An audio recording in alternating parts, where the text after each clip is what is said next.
What's up? What's up? Tagal na bago ako nakabalik uli sa ating motovlog. Medyo nag-invest tayo ngayon sa ating action camera. Kung yung last time nakakahilo talaga ang aking video. Ngayon, steady na siya. Tingnan mamaya. May humps, diba? Hindi ka nahilo. Ang gamit natin ngayon ay DJI Osmo Action 4. Diba? Totyal. At ang motor na gamit naman natin ay TMX Alpha 125. All stock po yan ha. Kung ano yung maririnig mong tambucho, hindi po yan open pipe. Natural na natural. Hindi po ganyan usually ang pagdadrive ko. Pero naka-late syndrome po tayo ngayon. At habang nakasabay po kayo sa aking pagmumotor, relax lang po ha. Huwag ninervyusin.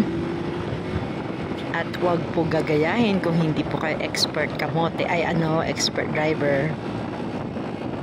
May video po ako sa mga guidelines, sa mga pagdadrive, sa mga ganyan.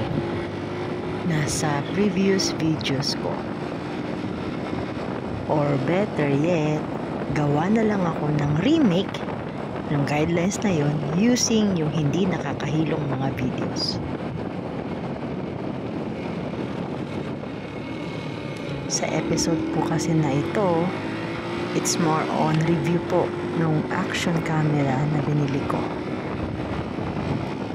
Ang setup na nilagay ko po kasi dito ay 2.7 by 4:3 ratio, 30 frames per second. Usually yun po yung setup na ginagawa ng mga motor vloggers para mukhang mas mabilis yung motor. Ang field of view niya is standard D-warp para walang fish eye effect. Naka-rock steady lang po tayo, hindi siya plus or anything. Rock steady lang po yung setup niya, pero tingnan nyo po kahit anong uga, anong daan, hindi siya nakakahilo kasi steady siya. Rock steady.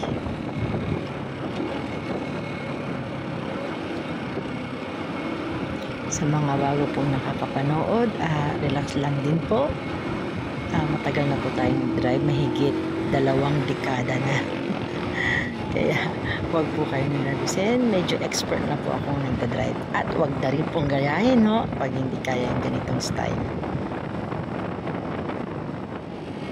At isa pa sa kinabibiliban ko rito sa Action 4 ng DJI Osmo is yung automatic white balance nila. Adjust siya sa dilim, diba? Medyo nag-overexpose lang doon sa susunod na liwanag, pero few seconds lang, ayan, naka-adjust siya kaagad sa liwanag. Naka-wind noise reduction na rin ako, pero siguro next time bibili rin ako ng mic ng DJI. So yan na lang muna mga Repa Peeps. Till next time!